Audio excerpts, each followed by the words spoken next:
Call this meeting to order, Board of Selectmen, Monday, September 11th, 2017. Let's start with the Pledge of Allegiance.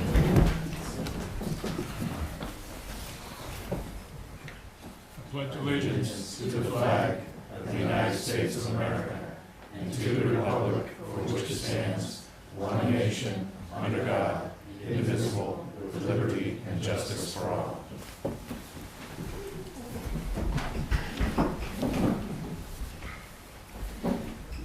Okay, first on the agenda is we have a report from our state rep, Erin Hennessy. Erin? Thank you. For those of you who don't know me, my name is Erin Hennessy, and I'm one of your state representatives. The second year of the two-year cycle is coming up. In the first year, we passed the budget.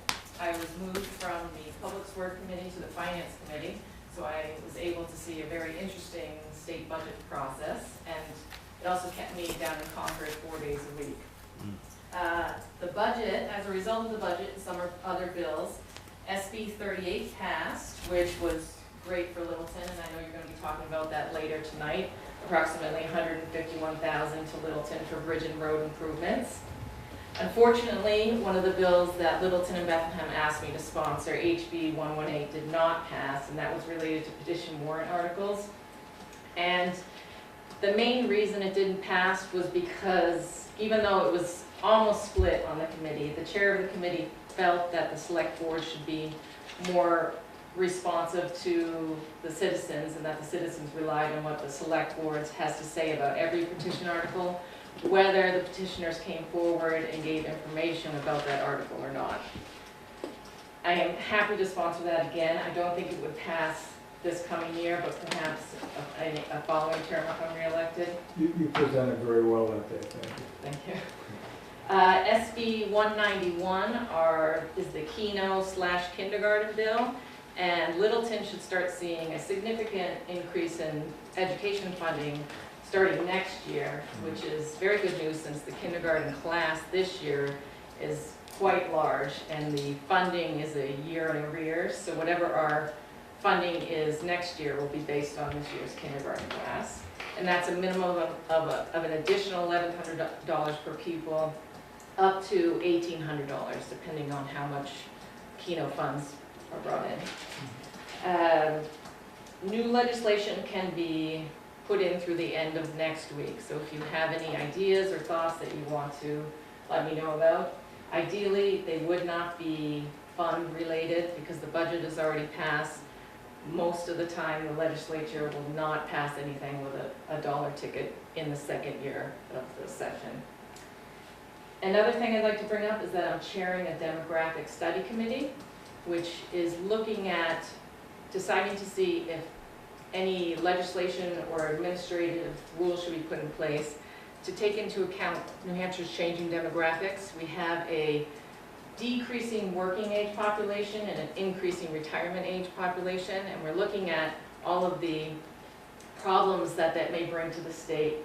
DHHS is approximately half of the state budget, and what's going to happen to their budget with an increasing aging population, what's going to happen to tax revenues with a decreasing working population, what's going to happen to our community college system, our university system, and is there anything that we can put into place that takes into account 10 years, 20 years down the road. A lot of times the legislature is very short-sighted because it's on a 2-year cycles, so we're trying to be very proactive about this and get information from all different industries.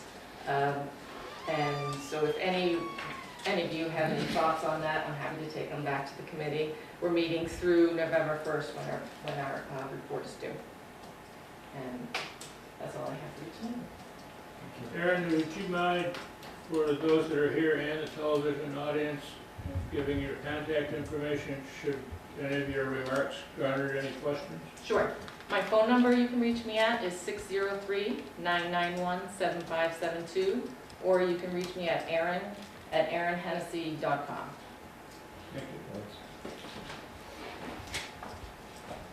Town Manager, you're up. All right, first up is Chief Mercerius Grant. I don't see the chief here yet. If you wouldn't mind Should we pass over that item, or do you want me to just cover it? We need to. Let's put it to the end of your remarks and see if he shows up. Next up, we have the Oktoberfest shilling, and Jeff Cousins is here to speak to that. They're requesting a use of the town path on the River District for that period. Good afternoon, gentlemen, Mr. Chairman. So the reason I'm here today is to request permission to block off the Riverwalk path on the south side of the river, kind of adjacent to the pedestrian bridge, in order to facilitate the setup of our Oktoberfest, as well as to safeguard the event during the actual festival on the 23rd of September. Excuse me, beginning the 22nd of September, end of the 23rd of September, removing those barriers at 8 a.m. following the tear down of the event on Sunday morning, the 24th. So again, the blockades would be there from approximately 4 p.m., 5 p.m., Friday the 22nd, and then removed at 8 a.m. on Sunday the 24th. And the impetus behind this request is really twofold. First, it's to safeguard the public while we're actually setting up the event on Friday, and then it's also to comply with state liquor regulations requiring that we monitor access to areas where we're actually serving liquor during the actual event itself. So it's about public safety, it's about compliance. We've informed both Chief Mercieri as well as Chief Smith about these plans and have gone over these with him. And Chief Smith was actually the one who encouraged me to stand up and discuss this with the board tonight. Okay, are you clear what he wants? Yeah. I'm clear with what he wants, yeah. Okay.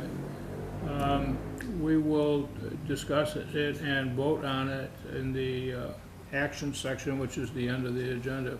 That gives others an opportunity to comment before we do that. Thank you. Thank you, Jeff. Do you mind going back to Chief Mercieri? No, go ahead. Okay. Okay. So, Chief has applied for and received some grant funds, and I'm going to allow him to speak to that. Thank you.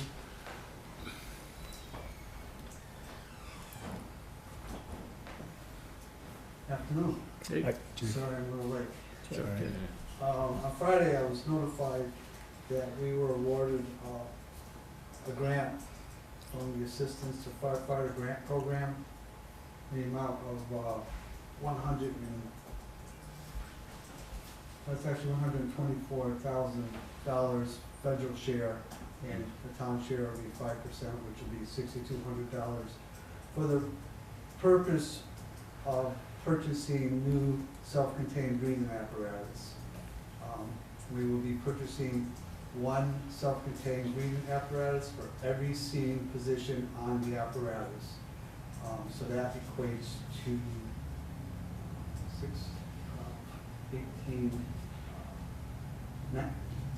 19 breathing apparatus.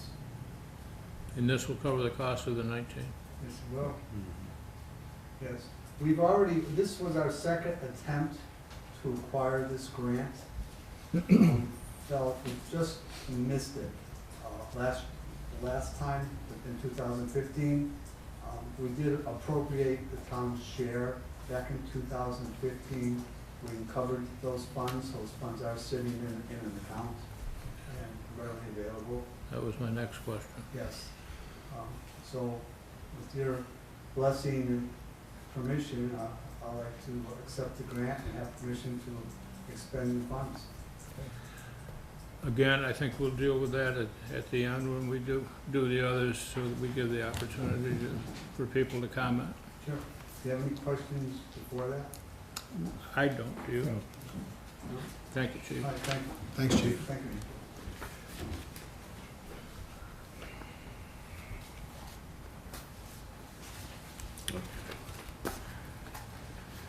All right. Next up is Senate Bill 38, Local Highway 8. And the town's received $151,000. And what we've done is had input from the Public Works Department and some of the plow drivers, and gone out and studied various roads. And these are some of the suggestions that we've come up with. And Public Works Director Joe De Palma is here to give us a description of the work that we're planning on doing with the $151,000. You're proposing on doing that. They're proposing it.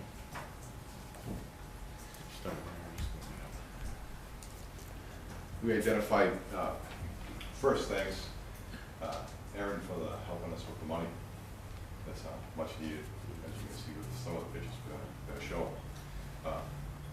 We identified the worst roads in town. We talked about this a little bit at the last meeting, perhaps. Roundtable discussion with the guys that take care of your roads every day, and myself included. And this is the list we came up with. That we have some photos to share with you. This is Tuck Lane, Rock Strain, and Heather Lane area. These are test pit results from some test pits we performed last month, and we're going to pave over those test pits regardless. But we've identified these roads to be the worst in town, and the hardest to maintain, and most problematic, and the most in need of immediate attention. The repairs that this neighborhood needs are greater than the grant. Greater than the money that we're going to give to it right now, but it's part of a bigger plan with sewer repair there down the road. So we feel like proper repairs to certain areas of these three neighborhoods would be a great way to get us from here to the road rebuild. We're talking about doing in a couple of years with the next phase of the sewer project we have coming. My Eustace Road is made the list as well. It's it's a high use road, as we all know, and it also has some areas that are very hard to maintain. And that's basically the criteria with those two factors: how much use and how hard it is to maintain. We can't keep that road clear in the winter, and it's a steep hill. So we don't propose to do all of Mount Eustace Road, but we've identified certain sections. Some of them are hard to see in the pictures about which section is which, but from the ski slope area going up the hill, and then on the other side of the hill, a couple of sections there as well. That was an easy choice to put on this list. Birchcroft Road is a back road or a side road. It's a lightly used road, but there's one section of it that we can't maintain in the winter time safely. That's the only area we want to work on Birchcroft Road. This is one spot that just the plow can't scrape. We leave too much snow on it, and it is problematic for the residents that use that road afterwards. We can't scrape it clean. South Street is a high-use road that has some glaring needs as well. And we're talking about the area of South Street that from Cottage Street back to Riverside Drive. It's a long stretch of road. That's one of the longest stretches we've identified. And it's about a half a mile.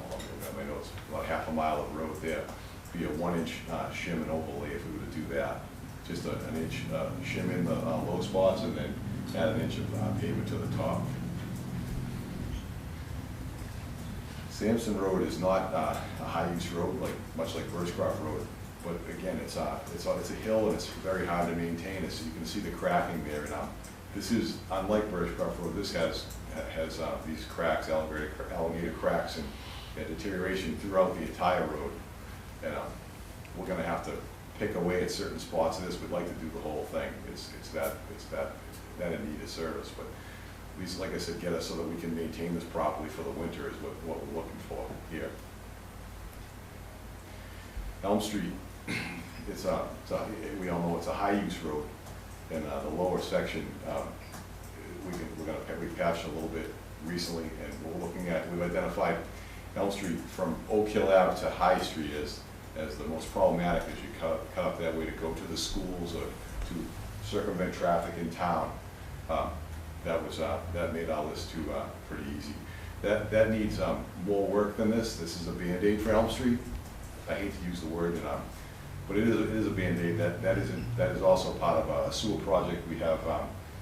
Looks like it could go to construction for 2020. So we're hoping this Band-Aid would get us from here to there, because in the wintertime the water actually comes right out of the road up by Oak Hill Ave. Maybe you've seen it if you live here. We have to send a road grader up to cut ice. No amount of salt can stop the water from coming out of the road and the ice from building there. So that needs a lot of under drains, and it needs a lot of road rebuild there. But Again, this would be a Band-Aid to try to get us from here to there.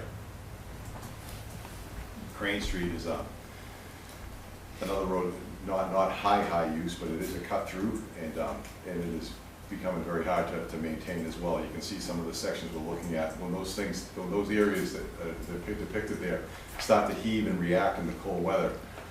You know, we have too much plow damage to our, and some of it is we can't keep the roads clear. The other part of this is we can't keep our trucks on the road after they go down these roads plowing. It's so we've identified this section as meeting that criteria as mentioned. Mans Hill Road is such a long road, and I always call it the Dalton 500. It's such a fast road from Dalton to Littleton. It's high use. We don't have enough money to do the whole thing, but there's a few spots again that are just problematic for maintenance and to travel. And we've identified 3 sections of Mans Hill Road that really need it now. And they're in the picture. Partridge Lake Wall, we talked about this a couple of times before. I'll come over. There's as you come into Partridge Lake Road, the guardrail on the left side and the wall that holds the road from the lake. You can't see it here. It looks like some pine cones and debris here. The road is starting to crack and fall in, and this is the wall that holds it up. On the other side of it, this is the wall that holds it up, and it's that's not appropriate to hold up the road in Littleton, and we'd like to at least get the engineering and the permitting and put this job before the voters for the next budget cycle. That will be part of this as well.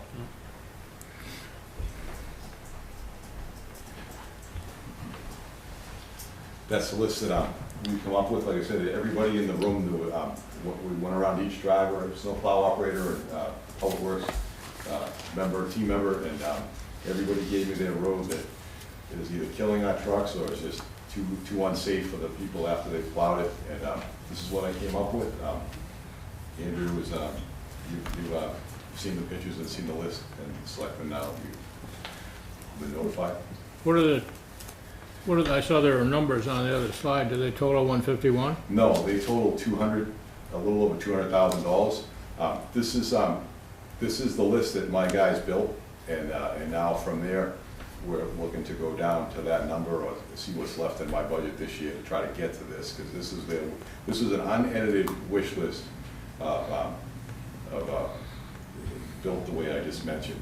So I didn't take any road off.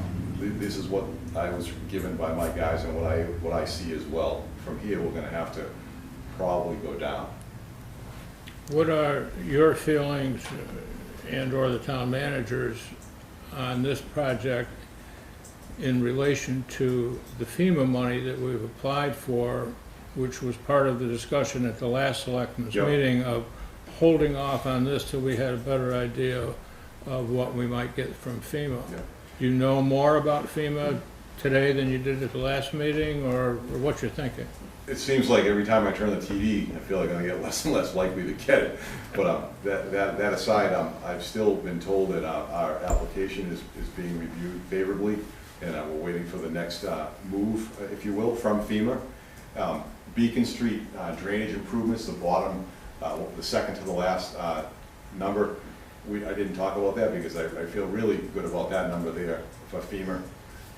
Some of these numbers in here, these are mostly paving numbers. There isn't a lot of FEMA. Like Mans Hill Road, we have some FEMA projects up there that we've toured with FEMA and Homeland Security.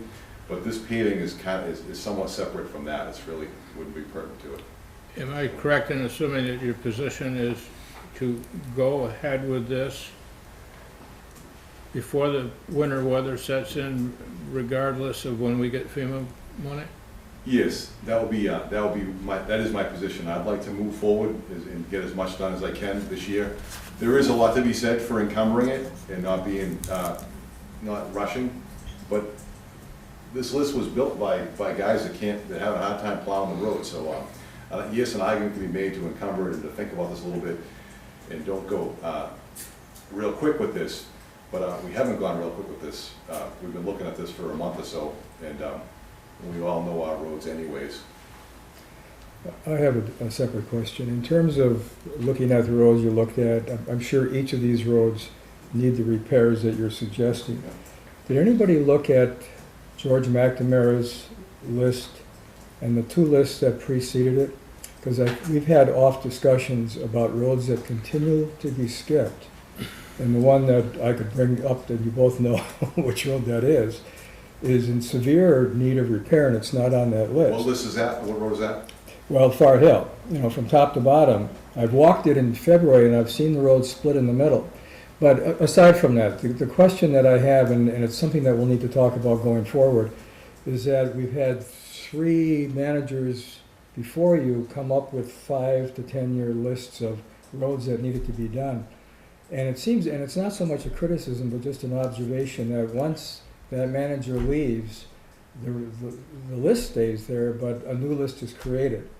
And ultimately, 3 years ago, I finally just said this particular road here in town needed to be fixed now, and I took George McNamara and we walked it, and he agreed.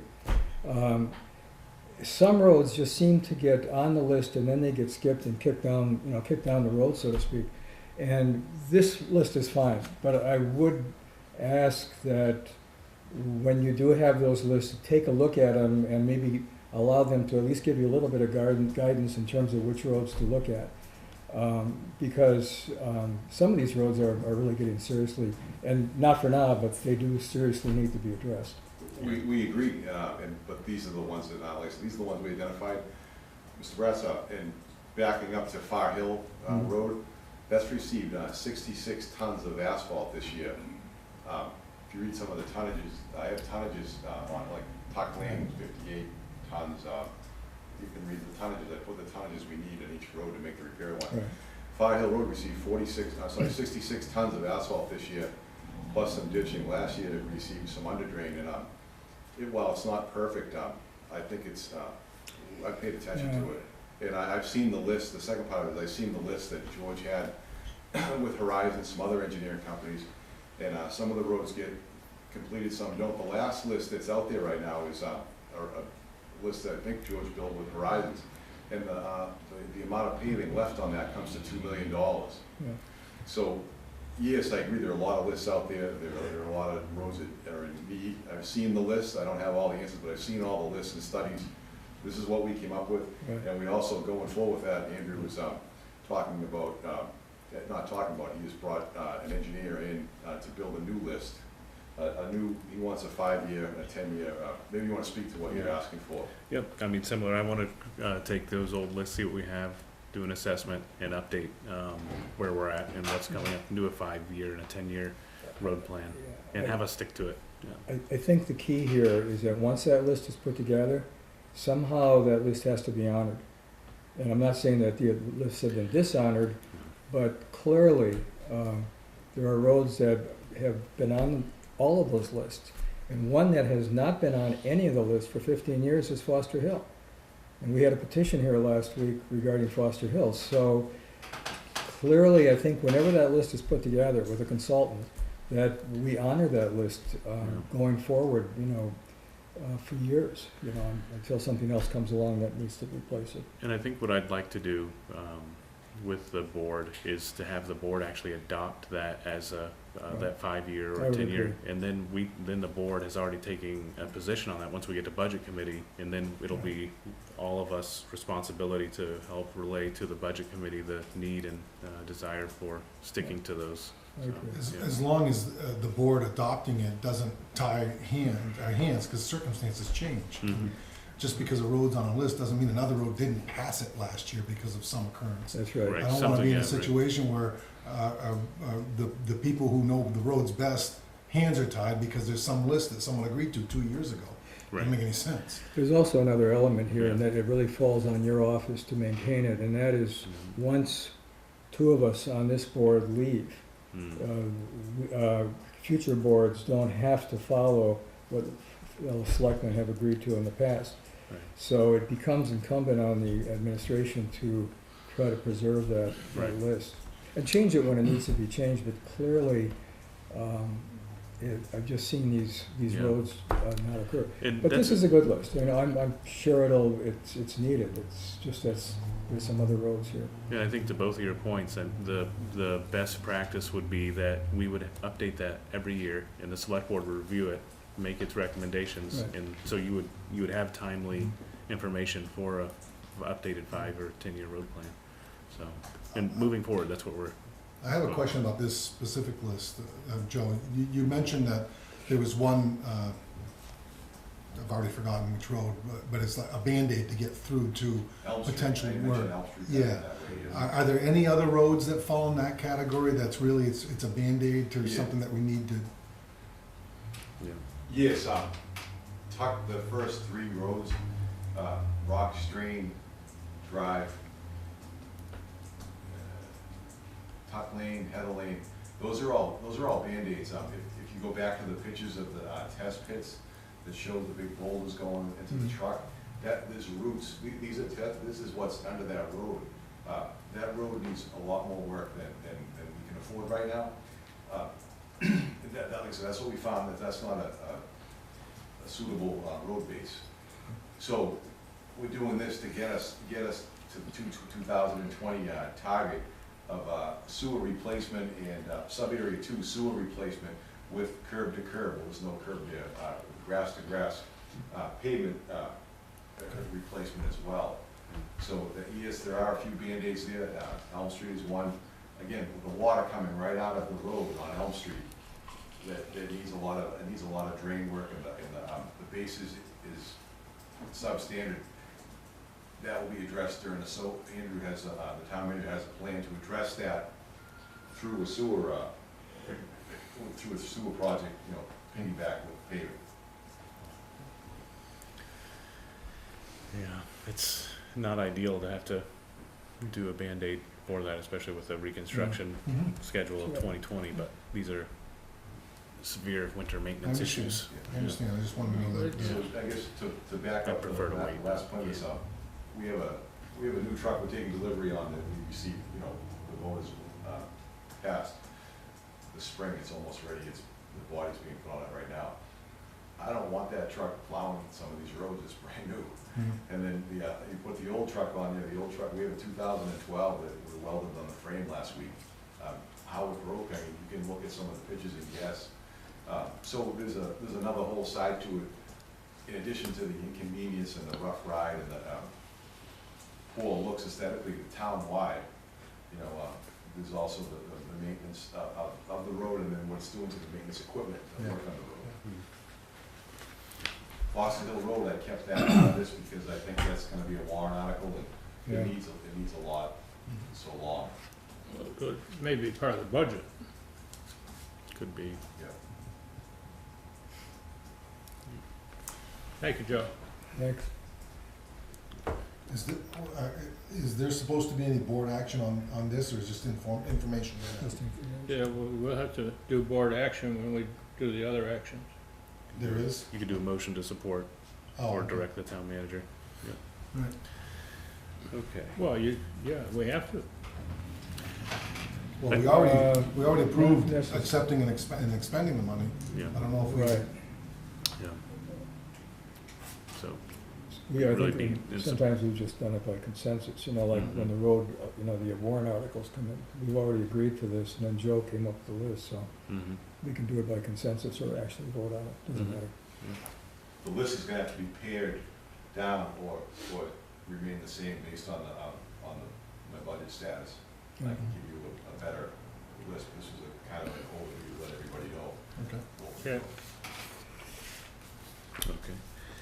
All right, next up, we have the leave time buyout. This is an annual thing that we do to help get some of the liabilities off the books.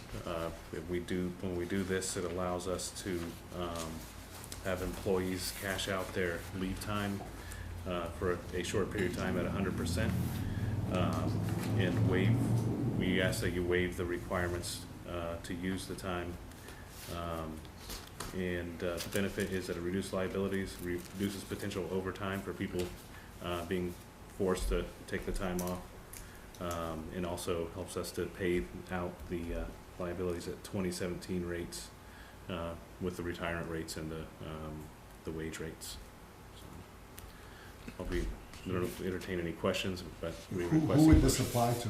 So this would apply to town staff that are under the personnel agreement. I didn't ask my question Oh, okay. properly. Yeah. So does this mean that we would buy out any unused time and it wouldn't be at the option of the staff, or? They have the option. What it does, it gives a brief window when they can come in and do a buyout at 100%. Yeah, and just to encourage people to actually get it off the books, Okay. and rather than if they don't do that, then they start losing. Start losing time. And then, so you'll end up with a lot of people taking time off and Sure. have to try to fill that in. And So that requires board action. that does, because what you're doing essentially is doing a temporary amendment to the Personnel policy. policies.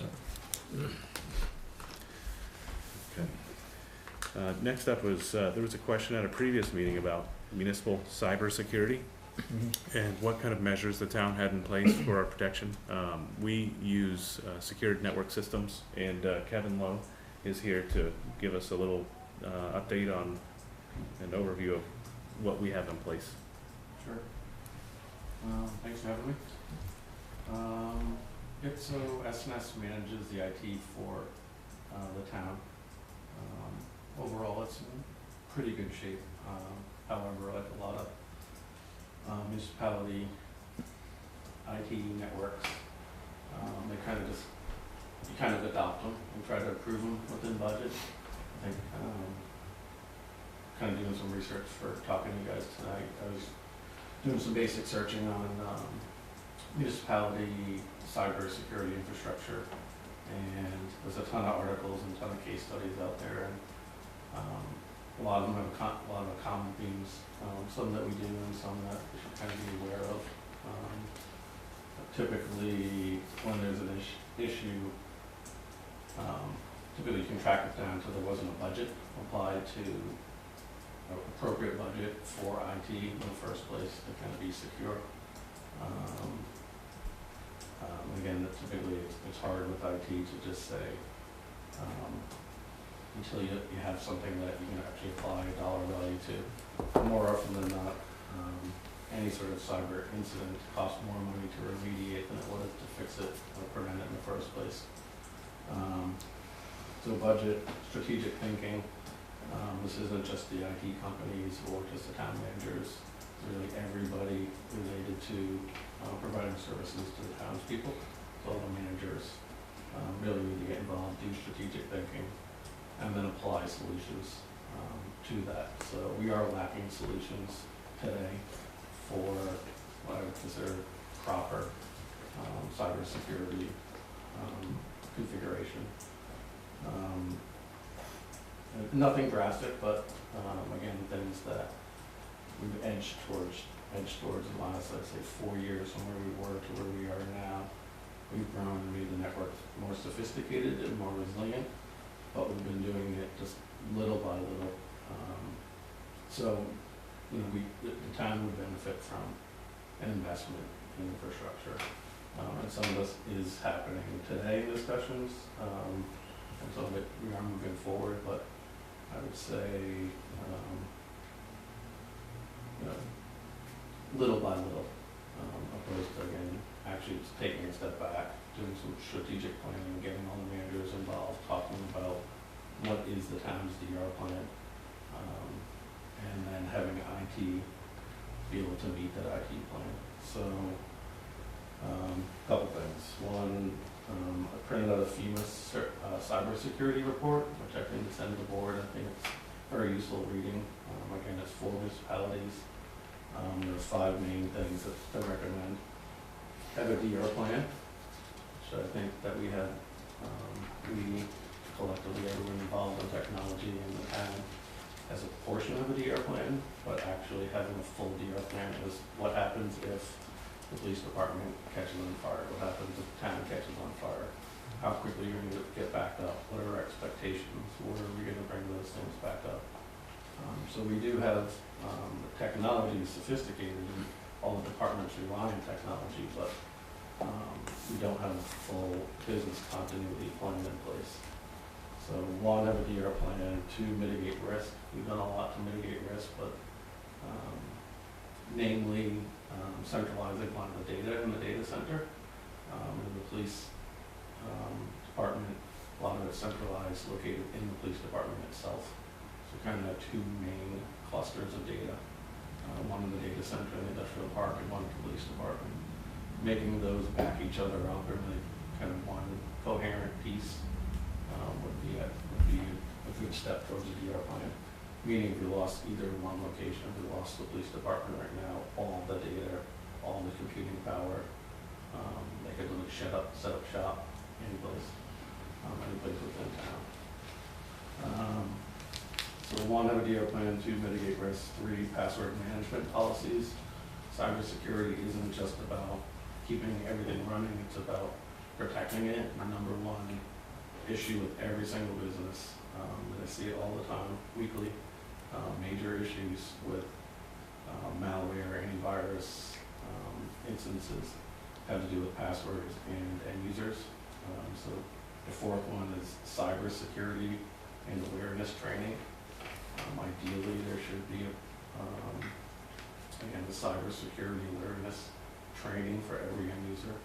Typically, end users being staff who work for the town may trigger an incident, and it happens 95% of the time. Someone clicks on the wrong email, clicks on an attachment, and now there's a virus that affects everybody within the town. It's literally the equivalent of having a fire in the building. So what do we do when there's a fire on the second floor in that room? Some users just kind of shut the door and pretend they didn't do anything. Well, that makes things worse, and the longer that goes, it might get to the point where we actually lose the building, we lose the data because the breach is gone unnoticed, undetected. The most sophisticated cyber breaches today do not get picked up by antivirus. We really need to have people trained ahead of time. The antivirus will catch in a week from now.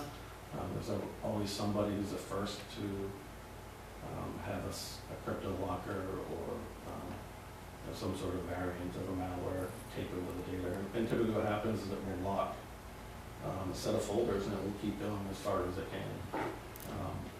Typically the strategy is to let the virus have the data and to give it up, to go back and get the data from an hour ago or 6 hours ago or last night and just say, fine, we can't fight that fire, we'll just replace it. So we'll get a copy of the last time we had no data. This happens every single week. It's getting worse. It's hitting small businesses and large businesses and municipalities. And typically any business's largest expense is a payroll. So you can imagine if you didn't have the police department running for a day or 2 or 5 days, or the town. So again, back to my original point, typically an investment in technology for business continuity and DR will pay for itself if it prevented an issue. Our biggest risk is, as a town, and there should more need to come out of this discussion, but really what is the town's DR plan, department by department, as it relates to technology? And what is it today? What do we want it to be? Typically what it is today is not what you'd want it to be if a blizzard came through here or a hurricane came through here. So it's not, and then the last thing is encrypted email. So having a DR plan, mitigating risk, passwords, training, and encrypting email.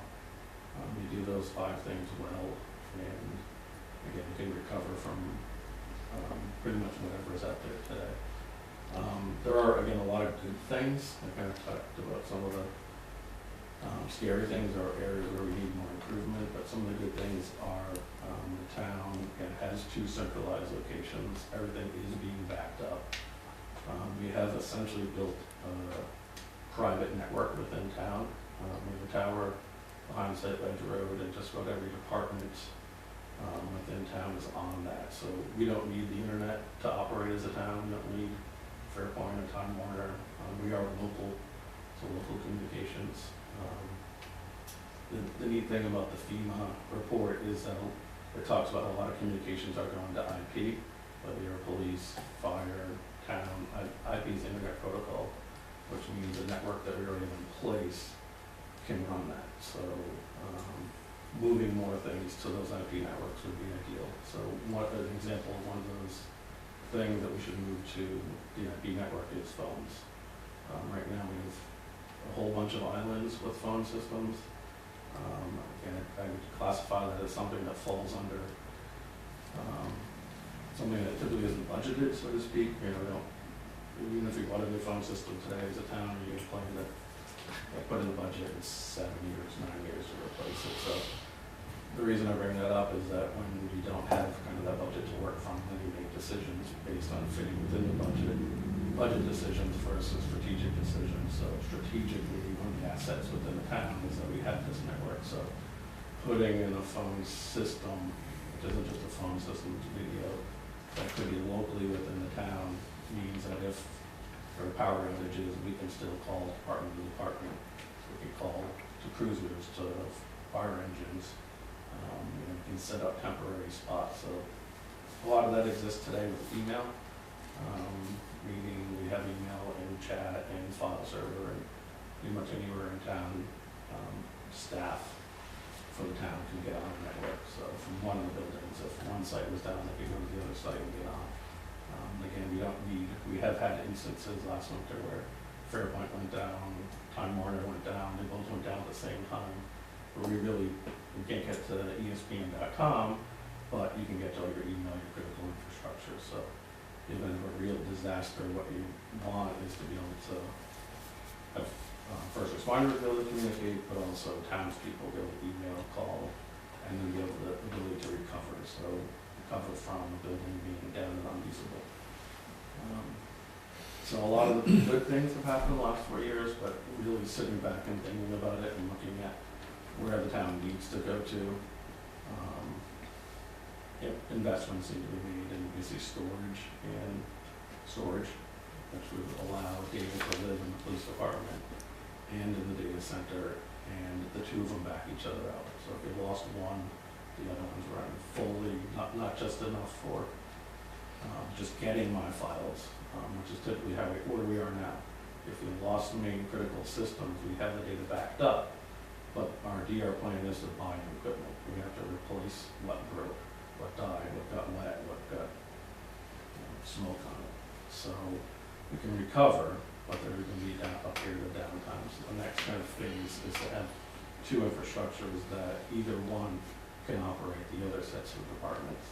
And we've edged there, and it was just 4 years ago we had essentially a desktop in town hall and a desktop in the police department running, 80 people and a lot of critical data, and there were outages that cost a lot of time and money. So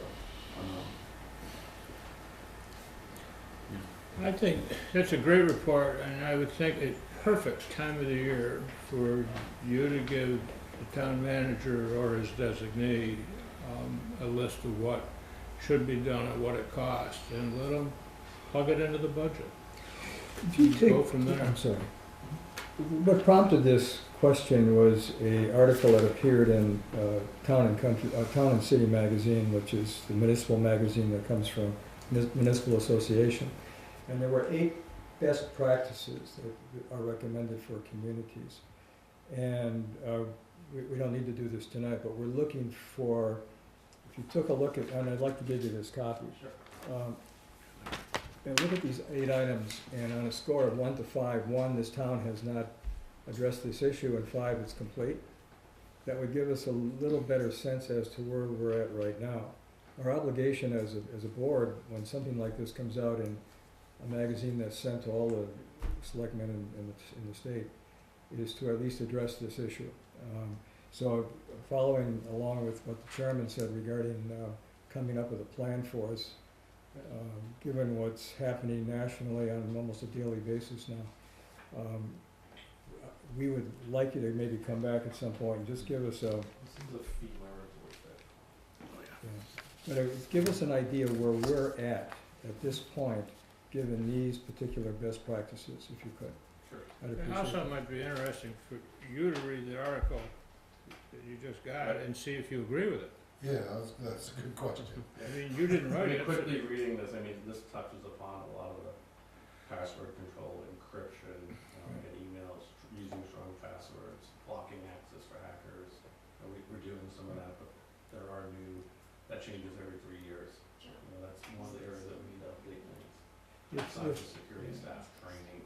I think if you can roll all that into proposals and recommendations, that'd be great. Yeah, and I've been reading a little bit up on it too, and there's some things that we're already working on, like the phone system we're working towards, but there's other things that are just maybe not budgeted, just planning, like the plans where you sit and you ask, what is your department gonna do if you're down 2 hours? What's your department gonna do if you're down for a day? How do you operate after 2 weeks?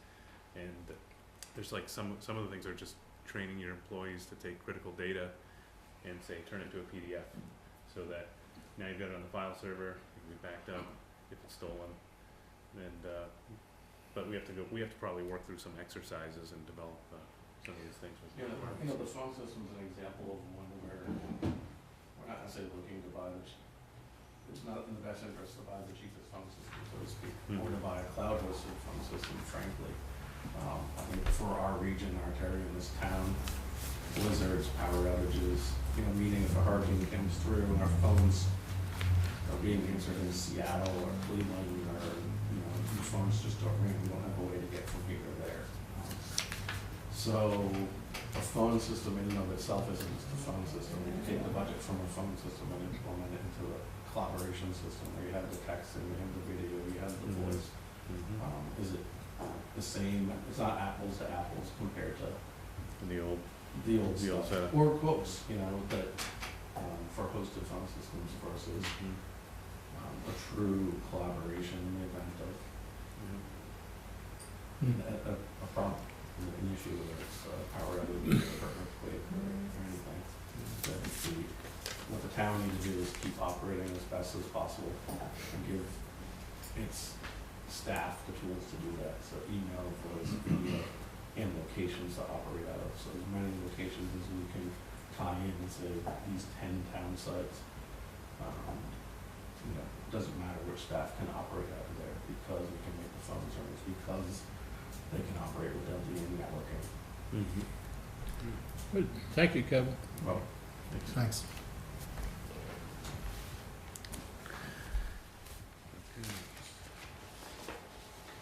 Next we have the sub-2 sewer collection system, and what this does, it kind of ties back into a little bit about what Joe was talking about earlier with our plans for the area where we're trying to just get to this project. This would be a complete. This gets us on the calendar for a 2020 construction project. Sub-2 study, the preliminary engineering report needs to be started this fall in order for us to get in the timeline for the grant monies that will be available to get us to construction by 2020. So Sub-2, for example, we started that a couple of years ago, and we'll be out, likely out to bid for construction for a 2018 project. And what I'm asking the board to consider is to take the 9% maintenance funds that are added to the sewer bills, to take the funds that are coming in for the 2017 period, and to dedicate a portion of those to this study. So I think we estimated probably somewhere between $80,000 and $90,000 of the 9% will be coming in for the 2017 period, and the cost to conduct the study is $58,000. And with that in mind, once we apply for RD funding and Clean Water State Revolving Fund funding, they'll take the actual cost of the study and be able to roll it into their program. So, for example, with the Clean Water State Revolving Fund, that is a 12.5% reimbursement, and the rural development funding can be up to 45% reimbursement. So the town wouldn't be able to get all of its money back, but there is a process where we'll be able to roll back this in and reimburse the sewer users for some of those expenses. So at this time, for you to consider, I don't know if you have any questions, it would be to allocate $58,000 of the sewer maintenance funds for this project. I have a question regarding our sewer project that was supposed to start this summer. Did I miss something? No, it takes longer than that to get through it. What we did was we approved the bond. Right. We needed to select an engineer, but before we could select an engineer, we had to secure our funding to offset the cost to the sewer users. So there was a presentation, I believe it was earlier this year, where we talked about moving forward with sub 5. Right. Initially, we wanted to try to use the USDA Rural Development Fund monies, but they had indicated that Littleton's debt was too low. Its reinvestment in its own system hadn't been done for 40 years. That was a real negative, that they felt that we had ignored our infrastructure for too Yeah, long. I remember that. And so what we did was we had simultaneously put in for a clean water state revolving loan fund application, which did get approved and accepted, and which we're moving forward with now. The engineers had submitted their RFQs for our consideration, and we reviewed those on August 31st. We've been researching some of the references and going through those in as much detail, because it's a large project. It's $2 million project, and we want to make sure that we got a firm on board that will be able to handle that and provide the oversight and costs. So we should be actually releasing a selection of an engineer very soon, within the next week or two. And the final engineering and design for sub 2 will happen starting Sub 5. sub 5 will happen over the winter, and we should have a bid released for construction for sub 2 for construction season of sub 5. I'm sorry, I'm starting to switch on this one. Yeah, for sub 5 for 2018. So for Can we get back to sub 2 for a second? yeah. What, this 9% sewer tax, Mhm. Fee. what was, I assume, Joe, you support allocating that money towards this,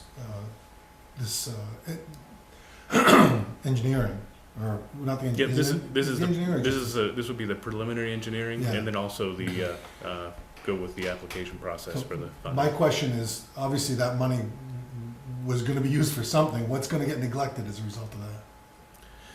Well, so we have a fund where we put these monies and set them aside, Yeah. and for these specific purposes. And often that money might be used to attack like a Band-Aid issue, like for example, we just had an issue out on Union Street in front of the school, things like that. That's where these funds go. They also go for like planning, engineering projects, and So this fund is really targeted for this type of work? that's right. Okay, I And, got you. and It's a there sewer is- reserve fund. That's right, and there's monies that are there from previous years. I didn't want to commit those to this project in case they were needed for ongoing things right now. For example, the sewer breaks that have come out, or if we're in the middle of another sewer project, which we're about to be on Saranac and Amanusic, and also Mill Street, which will take place in 2019. I didn't want to have those stuck doing the study. So, and it builds every year. Okay. This will still allow for more I funds understand. to come in. Yeah. I asked the question and Joe didn't get a chance to say anything. I'm assuming, can you expand on that, or your position on that? Yes, I've been kept in the loop, obviously been working with Andrew and the engineers to build this plan, and I support this. We always want to be able to fix our sewers. If, when things happen, like something just happened, like we said last week, remember you saw it in front of Lakeway Elementary School. Yes, I support this. I believe we can keep things running properly and do this. Thanks. So that's something else we have to take action on. That's right. I had a question for you while we're at the end of your report, so I have two questions. One is, the Opera House insulation and air sealing, you had a bid out there. Do you have a contractor yet? Yep, we received 2 bids, and we put them before the Opera House Energy Committee to review and make recommendation.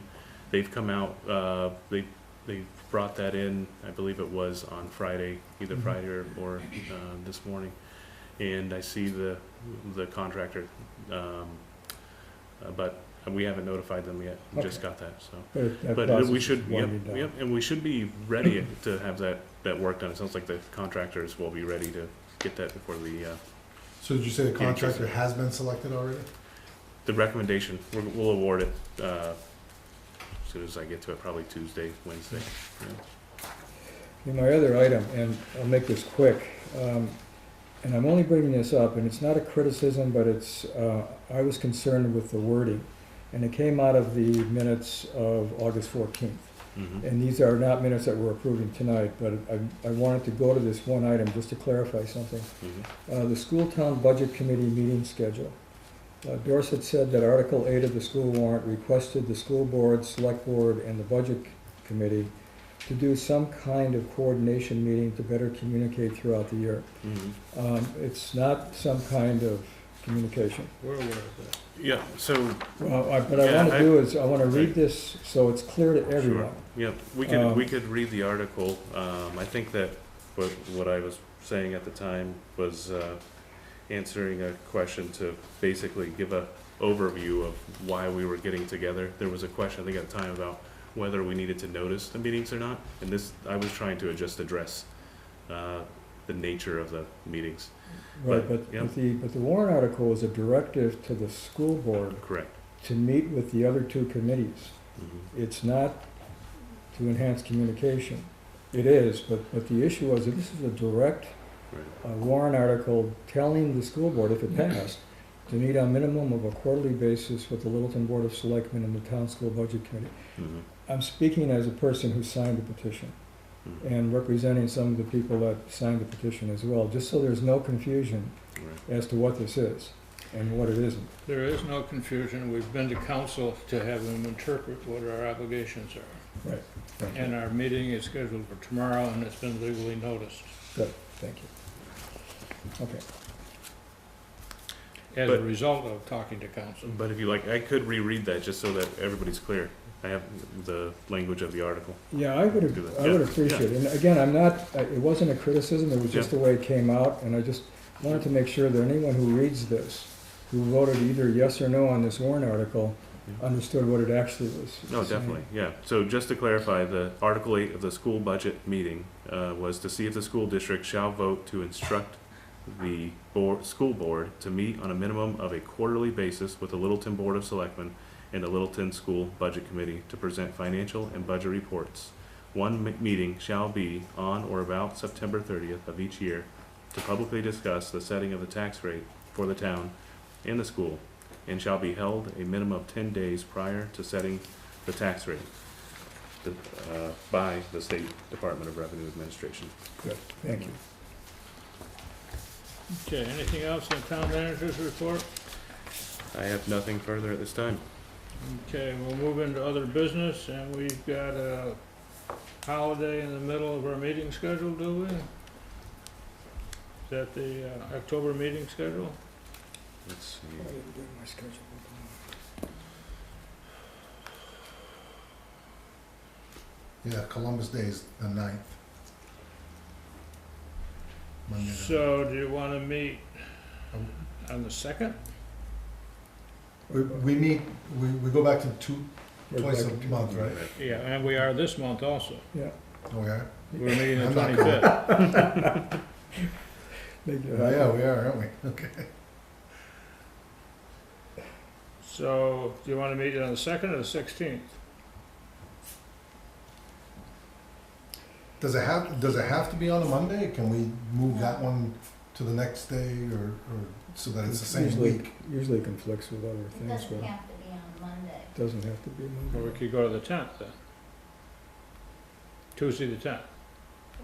Well, I need to find out this room is available. If not, it'll have to be somewhere else. I think there's either, is there a planning or a zoning There's meeting? planning and Planning board zoning. is on Tuesday. Yeah. What time do those start? Well, Six I thirty. asked the question, but it's not like I really care. Could potentially do that before the Planning planning board meeting, Yeah.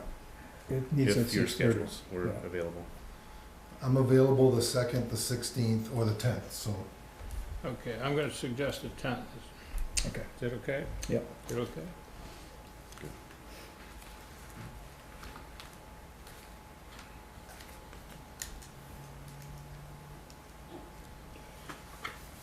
Am I next? Are we ready to go? The dog ordinance informational document, the board approved the ordinance a month ago to not allow dogs on the plain areas of the athletic fields. We have basically 9 different playing fields in the town of Littleton in 5 different areas. The ordinance is a trespassing ordinance.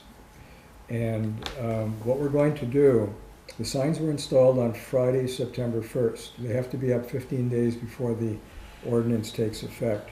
So as of the 17th of September, the ordinance will be in effect.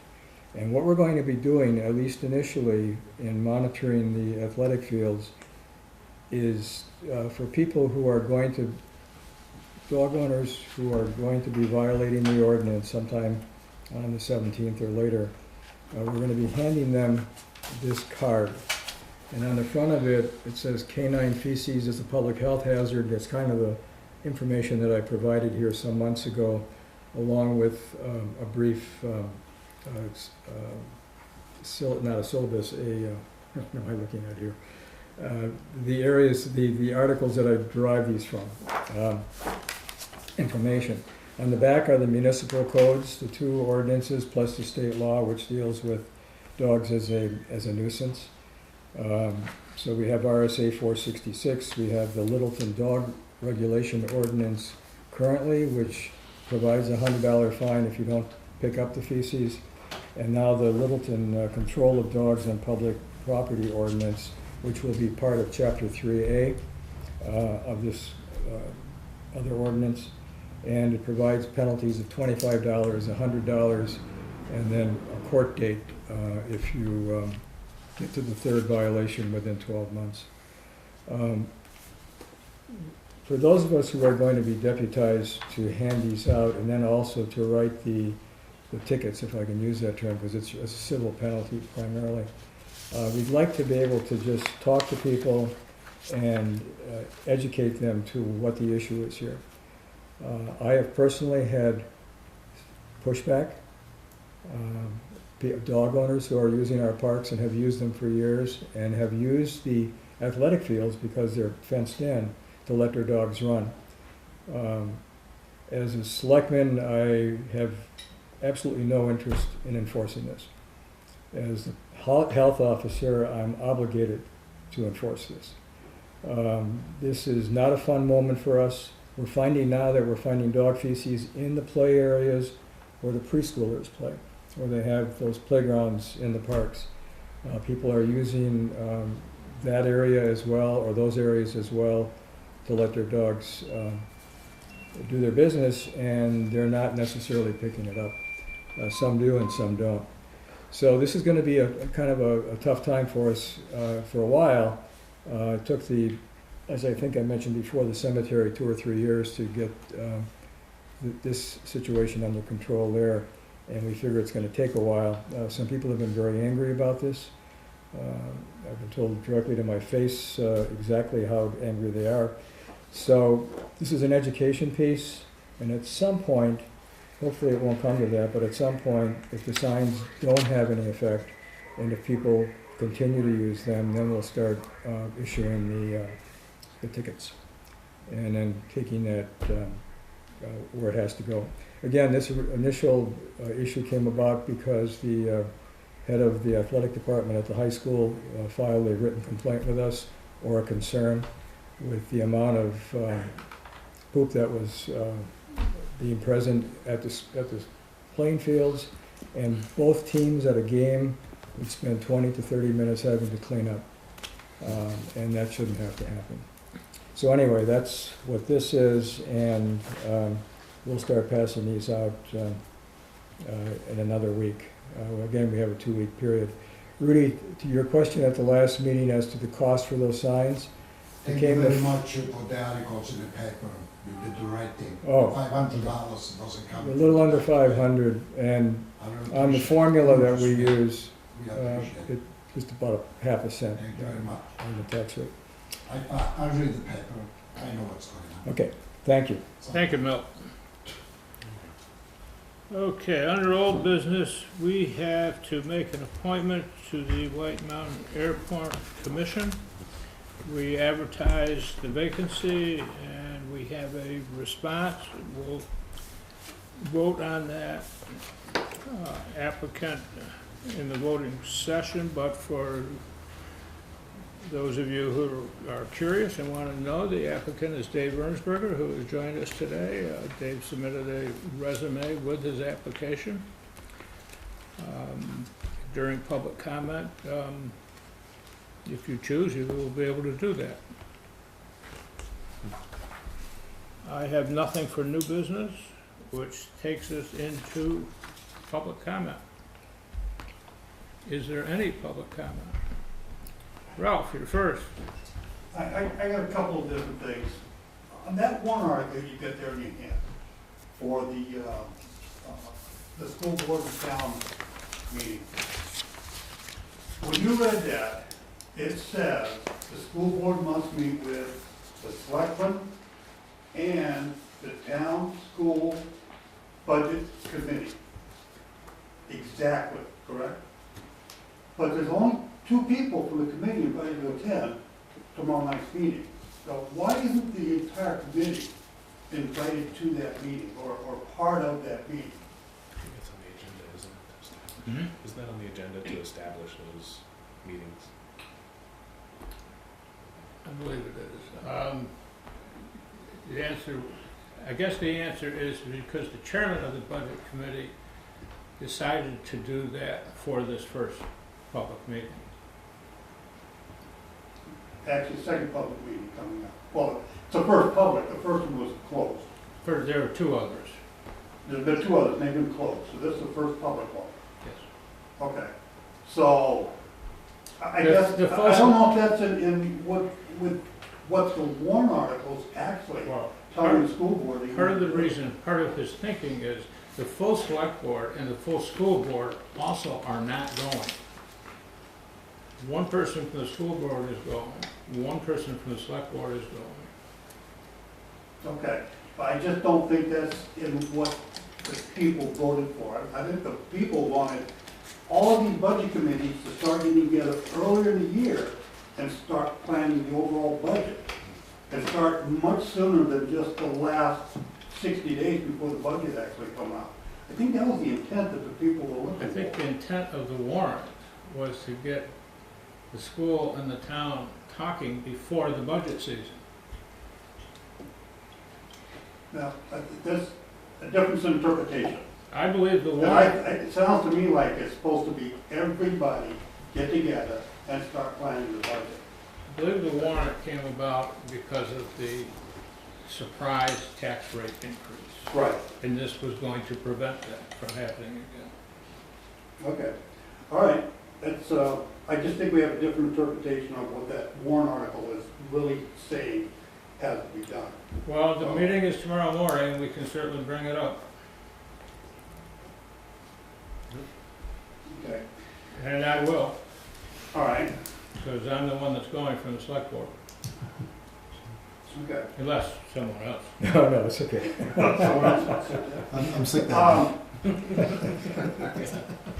On these sewer subsections, right now, you have town warrant article approval for section 5, and you're working on that. Now you want to start section 2 and get a warrant article this year on that for another $2 million. That would be further out. Right now, this is the preliminary engineering, so this is just a study. We would study this. Oh, you're only putting a study on, On 2, yeah. okay, So it would be ultimately a 2020 construction project. Sub for sub 2. two. For sub 2, yeah. So we're really, when we're talking about 7 subs, Mhm. there's 7, correct? You're talking about way out in the future. Yeah. Mhm. So we go back to the roads, and our roads are getting really horrible. In front of my house, the corner of Pine Hill Road and Oak Hill, right there in that corner, bubbles up every year, and those plows slam into that tar every single year, tear it up. It gets repaired every single year, or fixed every year, it's torn up the next year. So this $151,000 we're talking about is gonna go to fixing 12 roads, piecemealing 12 roads to go 1 year. To safeguard for 1 year. And then they're gonna be tore up again. That's only the. Instead of putting $151,000 into one road and fix it for 10 years. It just seems to me that if we keep developing lists, like he's talking about these lists, on a 5 to 10 year, they never get accomplished. So how is the selectman gonna take a list, a 10-year road list, and get it accomplished in 10 years, when for the next 10 years, we're gonna be doing all this sewer connection? Where's the money gonna come up to do, where's the money gonna come from to do all that without putting the burden on the taxpayer? I see a lot of dollars flying over my head this evening. A lot of tax dollars flying over my head with roads and sewers. Might just give a little response. Go ahead. Okay, yeah. Well, part of the goal with the sewer projects is that the sewer system itself is well over 40 years old. From what I understand, has received very little long-term maintenance. It's been a lot of emergency repairs. So much so that the USDA refused our grant application from lack of investment into our own sewer system. And in order to alleviate the taxpayers as much as possible, what we're trying to do is to line up some major paving concerns. There's a lot of roads that haven't been, I think, taken care of over time through, proper long-term maintenance by using, things that will help we give you some longevity to the base, like major crack sealing and, ensuring proper drainage and all those sorts of things. But what we're trying to do is to meld those needs so that you have a 5 or 10 year road plan that lines up with your sewer plan, so that you don't end up in a really difficult situation where you have to create a Band-Aid because you're planning out far enough ahead that the paving project lines up with the sewer project. And by doing that, we're able to utilize sometimes USDA funds, sometimes we're able to use state water, clean water revolving loan funds. Anything that we do with that, it helps take away some of the burden from the sewer funds, because whenever we do sewer work, that comes out of the sewer users funds, and then the paving and other issues, drainage, by combining it with that, we're also able to incorporate paving as part of the expense. So if we're doing paving on, say, Heather Lane, that paving is taking place because we've had to rip the sewer up, we're able to use those USDA or clean water funds, include that in the project, and then offset some of those costs with those grant or revolving loan fund grants. So this is all stuff that has got to be done. USDA, It's gotta be done. and USDA has even said, maybe we would have a stronger application if we come back with, rather than a $2 million project. What if you did your whole sewer system? Come back with a, $25 million project. That's something that we would take a look at. And, and from not doing some of this preventative stuff, we don't have any debt. We have very little debt for our sewer system, and that's another thing they took a look at. And they said, you haven't, the town's not burdened with sewer debt. Your sewer fund is actually in pretty healthy shape. But it's because of our lack of a long-term future, or long-term planning in the past and making long-term repairs on an ongoing basis. So that's what we're trying to move forward to. The other way I look at it is the $150,000 was a gift from Concord. Didn't expect it. And it's not enough to do any road properly. And it's a Band-Aid, the way I look at it, to save our plows until that road can be done properly. And also, the roads that are crowned and the plows can't get at it properly, it's a Band-Aid so that they can do that and get the snow off them and make them safer. But it's clearly a Band-Aid on all of those roads. It's gonna be very short term. Yeah. A year, maybe 2 years. It's hard. Then you're gonna be looking at them all over. But the Band-Aid wouldn't be there without the surprise from Concord, so great, let's use it. It won't fix a road properly. Right. Okay. I mean, that's how I look at it. You certainly don't have to agree with me, but it's found money and let's fix up what we can and save another welding job if nothing else. You saw from the videos, like, the only way we can do a road overlay is we do test pits first to look see what's under the road, and then make, build a scope of work from there, if you will. And you saw some of the photos of the roads, you need an 18, you need a box cut, they call, come in, take 18 inches out, and bring in 18 more inches of good gravel, and then rebuild the road. And that kind of money wouldn't even do one road, like the chairman just alluded to. And what Andrew's trying to do is, every time we fix a sewer, let's fix the road simultaneously. So sub-2 sewer is gonna fix sub-2 roads, sub-5 sewer is gonna fix sub-5 roads. Last year, Hill Street, School Street got completely new sewer installation with curb paving as part of that job. So as we fix the sewers, we are gaining on the roads. The roads might be gaining on us faster than we're gaining on them, but that's kind of the mindset. But we're gonna tackle it, because we're working on developing a new list that we'll all adhere to. Yep. So, Yeah. yeah. Anyone else? Rule of thumb, Ralph, 350 to 500,000 a year is what we should have in each budget going forward. Right, which is not a lot to do this. So it's not So enough. the roads are never going to get repaired with the budget alone. And if the roads were the only thing that we had on the warrant, it would be great, but it's not, it competes with other things. But clearly, $500,000 every year should be at least a minimum of what we're putting in. Yeah. I Yeah. agree, that it's a minimum. 65,000 what was budgeted this year. I know that, I know that. Rudy? Yes, I have 2 emails every year that it seems like, the town really avoided to get in touch with the reality about this 2 emails that I received. I don't know why, but I received. This is in regard to Casellas, okay? Casellas, for the last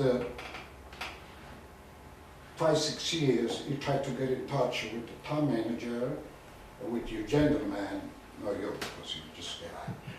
Anyway, in regard to, to do some kind of curbside service in Littleton. And according to the email that I received, it seems like that you guys, first of all, I never heard that. I've been every meeting that you guys have, never heard Casella be mentioned in regard, letting us taxpayers save money, because they will take care of all the transfer station, the problem that they have right now, okay, which it costs taxpayer money. Then, in regard to that, it's, I received another email from the president of the Casella Enterprise. I'm very important, but anyway, they want to know why the town, Littleton, it never, put this particular project on the table with the taxpayers to let the taxpayer know what they really want to do for us, to let us save tax money. And this thing, every time that they ask you guys, a proposal, the town always come back to say that they are not interested in this time. Okay, that's the exact words. Now, why that? I mean, it's. I would like to know if it's possible why the town manager, sweeps this big enterprise that it would have let us save a bundle of money. You guys sweep him under the table. For what reason? This is today. It's no. So with respect to Casellas, I met with them in 2015. We did a request for proposal for our biosolids removal at the wastewater treatment plant. We had the same contractor, which was Casella, for I think probably about 10 years or so, and to get fresh numbers and put it out to bid. And we actually went with a different company that was a little more flexible, gave us larger sizes and helped save some money.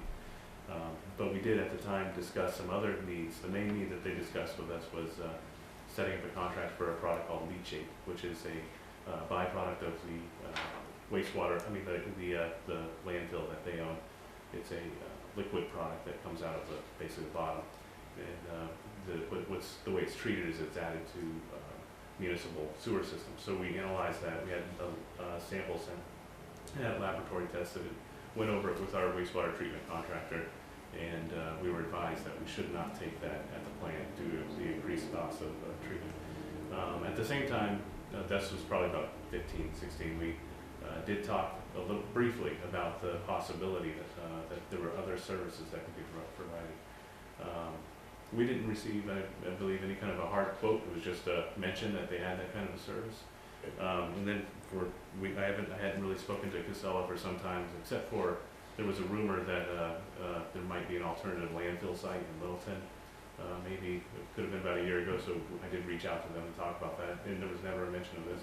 But most recently, I called after I got your email, I think the first time, or the call, I did call Michael Casella and just asked him if there were other services that he wanted to talk to me about. He said, yeah, we would do that at some point. And They're really interesting to do something for the But taxpayers. I think you might be confused that the town hasn't refused them. They haven't actually. No, it's according to over here. You guys always say, no on this time. That's the email. So no on this time, no on this time. If this thing has been going on at least 3 years, 4 years, I mean, and the people, as far as I know, nobody, the citizens in a little town, they don't even know. Can I see your email, Rick? Sure. Thanks. Well, this is, Thanks. Well, in any But event, we're gonna explore it and I see mean, what they have. we have reached out to them, we're waiting for a proposal. It's good.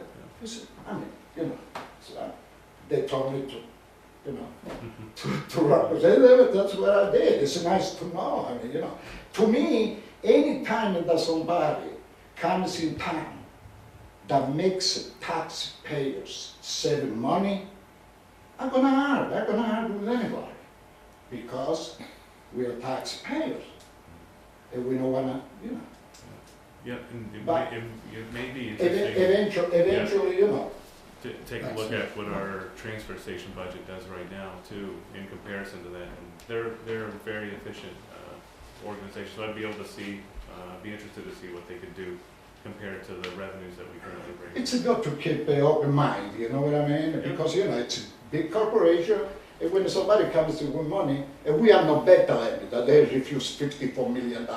We don't refuse $54 million. Bring it in. That's what we're doing. Thank you very much. Anyone else?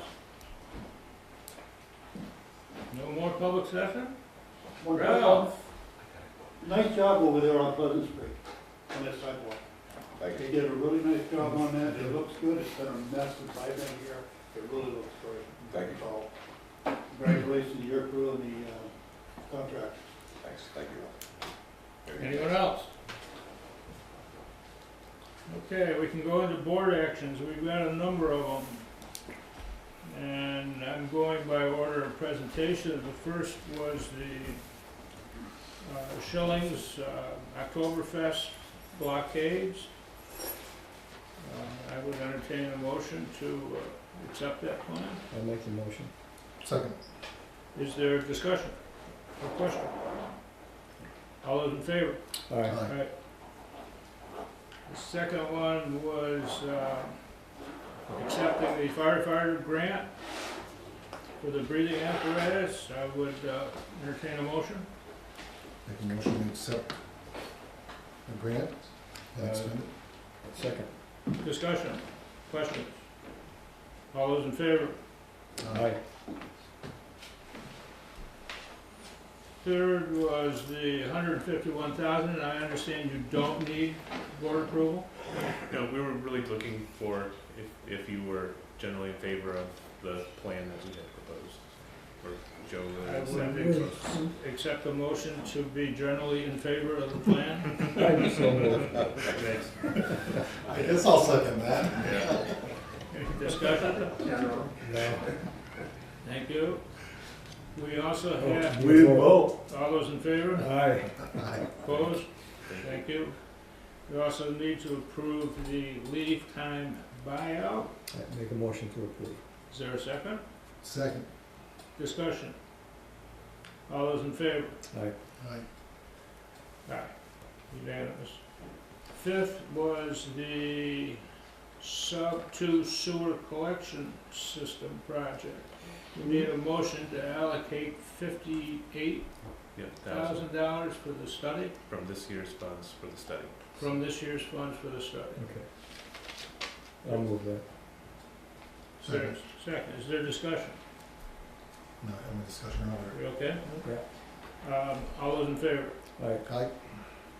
And last on my list, but certainly not least, It's been a long day, huh? is there a motion to accept Dave Ernsberger's application to be our new White Mountain Airport Commissioner? I'd probably make that a motion. Is there a second? Second. Is there any discussion? We need to go over this resume or anything? I went over it already, I'm okay. He's a pilot, right? All those in favor? Aye. Unanimous. I believe that's it for the board action. Did I miss anything? Mr. Ernsberger, we would maybe want to meet with you at some point in another meeting to talk about how we perceive the airport developing and what our collective thinking may be. Yeah, my big interest, first of all, I think an airport has huge potential for the region and an expanded airport. But my big interest is in making sure that the town of Littleton gets value out of the investment it makes each year in the airport. Okay, lastly, we have 4 sections of minutes to go through. You guys don't know it, we're way behind in sealing. I decided to not throw them all at us at once. We're gonna try to catch up in the next few meetings. Mr. Chairman, I have a point of order. The selectman sitting next to me was not part of any of those meetings, so it's going to be up to you and me. I understand that, thank you. First one is Can I the leave? first one is the public hearing minutes from January 4th. I make a motion to approve. Second, all those in favor? Aye. The next one is the January,